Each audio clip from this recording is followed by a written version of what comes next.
Hello everyone, welcome back to my channel. I hope कि आप लोग अच्छे होंगे, स्वस्थ होंगे, मस्त होंगे और आप लोग की पढ़ाई अच्छी चल रही होगी।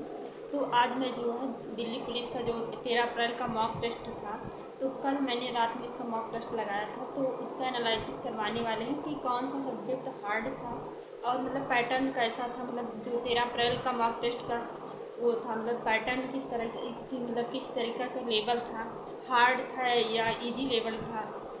तो वो सारी चीज़ें मैं बताने वाली हूँ और कौन से मतलब किस सब्जेक्ट में मेरे ज़्यादा गलत हुई और टोटल स्कोर कितने बने हैं। तो उसकी बात सारी चीज़ की बात करूँ। बहुत से क्वेश्चन ऐसे थे कि कुछ मतलब समझ में नहीं आ रहा था, मतलब किस तरीके से पूछा गया है।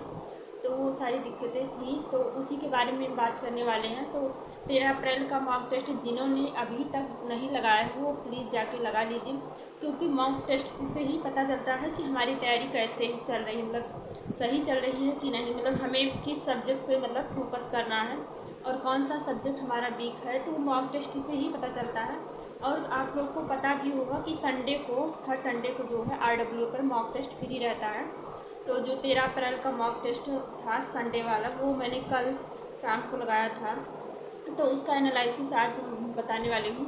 तो जो मतलब मेरे क्वेश्चन थे, मैं रीजनिंग की बात करूँ तो रीजनिंग में जो सीरीज के क्वेश्चन थे वो कुछ इस तरीके से पूछे गए थे कि मतलब समझ में नहीं आ रहा था। तो मैंने कहीं कहीं मतलब जो मतलब ऑप्शन में आंसर मिला तो मुझे कुछ लगा कि आंसर हो सकता है, तो मैंने वहाँ मतलब ऑप्शन चूज़ किया।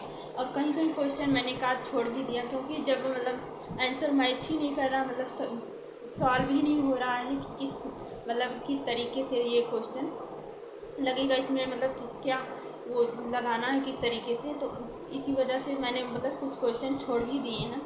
तो रीजनिंग में मतलब वो जो सीरीज का क्वेश्चन था, सीरीज का क्वेश्चन वो गलत हो गया है। और मेरा जो है कोई सेटिंग अरेंजमेंट का क्वेश्चन था वो गलत हो गया है, मतलब बैठक की व्यवस्था का। तो रीजनिंग की बात ही करते हैं, पहले रीजनिंग की बात करते हैं।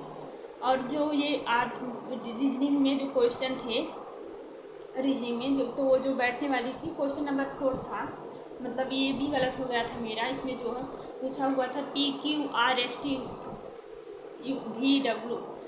केंद्र उन्मुख होकर एक वृत्ताकार टेबल के इर्द मतलब गिर्द बैठे हैं। तो ये क्वेश्चन था, तो ये भी गलत हो गया था। मैंने उनको सही से बैठाया हुआ था, लेकिन पता नहीं कैसे मतलब थोड़ा इधर उधर मिस्टेक हो गया, कहीं एक लोग को हमें लगता है इधर उधर कर दी, इसी वजह से थोड़ा गलत हो गया। तो ये क्वेश्चन नंबर 4 मेरा गलत हो गया है।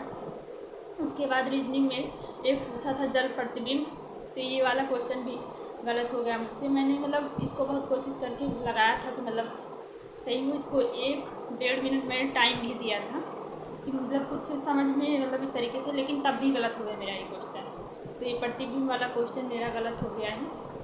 उसके बाद एक क्वेश्चन था जो 19 नंबर है क्वेश्चन, वो भी मेरा गलत हो गया, 19 नंबर क्वेश्चन। तो इसमें पूछा था ऐसे कितने व्यक्ति हैं जो केवल खेल और कार्टून दोनों चैनल देखना पसंद करते हैं। लेकिन इसमें केवल पूछा है, मुझे मतलब पता भी नहीं था केवल पूछा, मुझे लगा कि सिर्फ पूछा है खेल और कार्टून दोनों को पसंद करते हैं। क्योंकि जो मॉक टेस्ट में लगाओ तो मतलब इतना ज़्यादा मतलब थोड़ा वो रहता है कि कभी कभी मतलब कुछ चीज़ें आते हुए भी ध्यान नहीं देता। और इसमें केवल पूछा है तो इसलिए आंसर इसमें 11 होगा, लेकिन हमने 11 और 9 को दोनों को जोड़ दिया, क्योंकि दोनों को पूछा था। तो मुझे ये नहीं पता था केवल पूछा है मतलब कार्टून और मतलब दोनों चैनल, कार्टून और खेल चैनल को। तो इस तरीके से था। तो रीजनिंग का 19 नंबर भी मेरा गलत हो गया है। फिर रीजनिंग का 20 नंबर था जो सीरीज वाला था ऑप्शन, तो 20 नंबर भी गलत हो गया। मुझे समझ नहीं आ रहा था, लेकिन जो ऑप्शन में मुझे कुछ सही लगा मैंने लगाया, लेकिन वो तब भी गलत हो गया। उसके बाद क्वेश्चन नंबर जो है क्वेश्चन नंबर 21 भी मुझसे गलत हो गया है। इसमें पूछा था वह आरेख चुनिए जो नीचे दिए गए वर्गों के बीच के संबंध का सही निरूपण करता है। तो इसमें जो है क्वेश्चन मैंने ऑप्शन बी चुना था, लेकिन ये गलत हो गया क्वेश्चन। तो और रीजनिंग का मैं इस समय जो है प्रैक्टिस थोड़ा नहीं कर रही हूँ, इस वजह से लगता है रीजनिंग थोड़ा मेरा वीक हो गया है। और उसकी प्रैक्टिस स्टार्ट कर दी है मैंने, तो उसका मतलब धीरे धीरे, लेकिन मतलब जैसे इतने सारे लेसन्स होते हैं तो धीरे धीरे कवर होंगे। तो जो टॉपिक मतलब जो है वीक हैं तो उनको सारा मतलब और मतलब सारे टॉपिक का मतलब रिवीजन करना है। तो मैंने स्टार्ट कर दिया है। देखते हैं कि अगले मॉक टेस्ट में स्कोर जो है रीजनिंग का कैसा रहता है। इसके बाद रीजनिंग के बाद आते हैं मैथ में। तो मैथ में मेरा जो है 2 क्वेश्चन गलत हो गया था, जिसमें क्वेश्चन नंबर 9 था वो गलत हो गया था। पूछा था एक धनराशि ए बी सी के बीच 8:4:3, ये जो है अनुपात वाला क्वेश्चन था, तो इसमें भी गलत हो गया था मेरा। उसके बाद क्वेश्चन नंबर 10 भी मेरा गलत हो गया था। इसमें पूछा था 6 घंटियाँ क्रमशः 12 minute, 9 minute, 8 minute, 6 minute, 3 minute और 10 मिनट के अंतराल स्वतः बजती हैं। तो ये क्वेश्चन जो घंटी वाला क्वेश्चन था, तो इस टाइप का क्वेश्चन मुझे उतना आता नहीं, तो इस वजह से मुझे समझ नहीं आ रहा था। तो ये भी क्वेश्चन से गलत हो गया है, क्वेश्चन नंबर 10। उसके बाद जो है जीके जीएस की बात करते हैं। तो जीके जीएस में क्वेश्चन नंबर 3 था, तो 50 क्वेश्चन पूछे गए थे, लेकिन जीके जीएस तो मतलब बहुत ही समझिए वैसे ही है, इसका क्या ही कहें। तो इसमें क्वेश्चन नंबर 3 था, वो भी गलत हो गया था। इसमें पूछा गया था मालदीव भारत के किस ध्रुव के दक्षिण में स्थित है। तो इसमें जो है मेरा जो है क्वेश्चन नंबर जो है 3 का मैंने सी सेलेक्ट किया था, तो मैं इसमें ऑप्शन बी सही है, जिस वजह से ये भी गलत हो गया था। इसके बाद क्वेश्चन नंबर जो है 7 भी मेरा गलत हो गया था। क्वेश्चन नंबर 7 में पूछा गया था कि निम्नलिखित में से कौन सा संचारी रोगों का उदाहरण नहीं है। तो मुझे लगा कि चेचक हो सकता है, मतलब स्मॉल पॉक्स जो होते हैं, लेकिन नहीं, इसमें मधुमेह सही आंसर था, तो इस वजह से भी गलत हो गया है। उसके बाद क्वेश्चन नंबर 9 था, जिसमें पूछा था कि कॉर्नवालिस द्वारा शुरू किया गया अस्थायी बंदोबस्त भारत के निम्नलिखित में से किस क्षेत्र में प्रचलित नहीं था। तो मैंने इसका आंसर जो है बंगाल लगाया हुआ था, मुझे बंगाली आ रहा था, लेकिन इसका आंसर जो है पंजाब सही है। तो ये था। उसके बाद क्वेश्चन नंबर 11 था, अटला तड्डी किस भारतीय राज्य का व्यापक रूप से मनाया जाने वाला त्यौहार है। तो इसको तो मैंने पहली बार सुना है कि अटला तड्डी कोई त्यौहार है, और वो भी मतलब जो है मुझे पता नहीं था, तो मैंने गेस किया हुआ था, तो मैंने ऑप्शन डी लगाया था। लेकिन इसमें जो है मैंने आंध्र प्रदेश सेलेक्ट किया था, लेकिन इसमें जो है ये इसका सही है, अटला तड्डी जो है त्यौहार ये पश्चिम बंगाल में मनाया जाता है। तो उसके बाद क्वेश्चन नंबर 12 था। क्वेश्चन नंबर 12 जो पूछा गया था कि 2010 में विश्व चैम्पियनशिप में स्वर्ण जीतने वाले पहले भारतीय पहलवान कौन थे। तो इसमें जो है मुझे गीता फोगाट और बजरंग पुनिया में मतलब कन्फ्यूजन था, तो वही गीता फोगाट लगा, लेकिन इस दोनों में जो कन्फ्यूजन था दोनों में से सही नहीं था। इसका सही आंसर सुशील कुमार था, तो ये भी क्वेश्चन मुझसे गलत हुआ। उसके बाद क्वेश्चन नंबर 46 है, जर्मनी की रेडियो सेवा के भाग के रूप में आज़ाद हिंद रेडियो सेवा किस वर्ष शुरू हुई थी। तो ये जो है इसमें मैंने 1940 लगाया हुआ था, ये भी गेस किया हुआ था, मुझे नहीं पता था इसके एक क्वेश्चन के बारे में।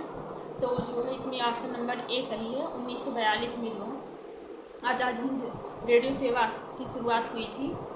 तो उसके बाद जो है इसमें उसके बाद क्वेश्चन 47 है, क्वेश्चन नंबर 47 भी गलत हो गया था। तो क्वेश्चन नंबर 47 है, 8 नवंबर 2016 को विमुद्रीकरण की घोषणा के समय भारतीय रिजर्व बैंक के गवर्नर कौन थे। तो मुझे रघुराम राजन लग रहा था, मुझे मतलब वही पता था, तो मैंने रघुराम राजन को ही सिलेक्ट कर दिया, लेकिन मतलब उर्जित आर पटेल जो है इसमें सही आंसर है। तो ये जो है जब टेस्ट मैंने वो किया तब पता चला कि मतलब मेरा गलत हो गया है। उसके बाद कंप्यूटर की बात करें तो कंप्यूटर ही समझिए, कंप्यूटर तो इतना ख़राब था, मतलब कंप्यूटर आज के मॉक टेस्ट में कंप्यूटर तो सबसे बेकार था, लग रहा था कंप्यूटर। मैंने आज कंप्यूटर का जो सब्जेक्ट था, मतलब जो सिलेबस है कंप्यूटर का, मैंने उसका मतलब क्लास लेना स्टार्ट कर दिया, लेकिन इतना गहराई से पूछा हुआ था कि 1, 2 क्वेश्चन 3 क्वेश्चन करने में बहुत ज़्यादा मतलब समस्या हो रही थी। तो और 10 क्वेश्चन की तो बात ही जा रही है, तो मतलब 2-3 क्वेश्चन भी करने में बहुत ज़्यादा समय, तो मुझे मतलब 4 क्वेश्चन 2 क्वेश्चन मैंने अपने मतलब सही लगाया था, और 2 क्वेश्चन को मैंने जो है कन्फ्यूजन में मतलब टिक कर दिया था। तो इस तरीके से था, तो उसमें जो है मतलब 4 क्वेश्चन मेरे गलत हुए हैं और 4 क्वेश्चन मतलब सही हुए हैं कंप्यूटर में, और 2 अनअटेम्प्ट हैं। तो इस तरीके से ना मतलब कंप्यूटर का बहुत ही बुरा हाल था। कंप्यूटर ऐसा लग रहा था कि पहली बार मतलब कंप्यूटर का जो सिलेबस है ये बहुत ही वो था। तो आज का जो पैटर्न की बात करें तो मतलब जैसे लग रहा था एग्ज़ाम लेवल पैटर्न है पूरा। उसके बाद मतलब तो कंप्यूटर ये सब क्वेश्चन देख लीजिए आप लोग, मतलब बहुत ही क्वेश्चन ऐसे पूछे गए थे कि क्या ही बता। उसके बाद जो बात करते हैं टोटल स्कोर की, तो पहले मैं रीजनिंग की बात करती हूँ।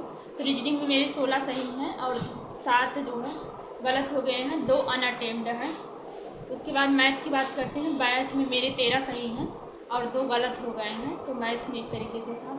उसके बाद जीके जीएस की बात करते हैं। जीके जीएस में 26 सही है और 15 गलत हो गए हैं। उसके बाद जो है कंप्यूटर की बात करते हैं, तो कंप्यूटर में 4 सही 4 गलत 2 अनअटेम्प्ड, इस तरीके से था। तो मेरा स्कोर बहुत ही कम हो गया है।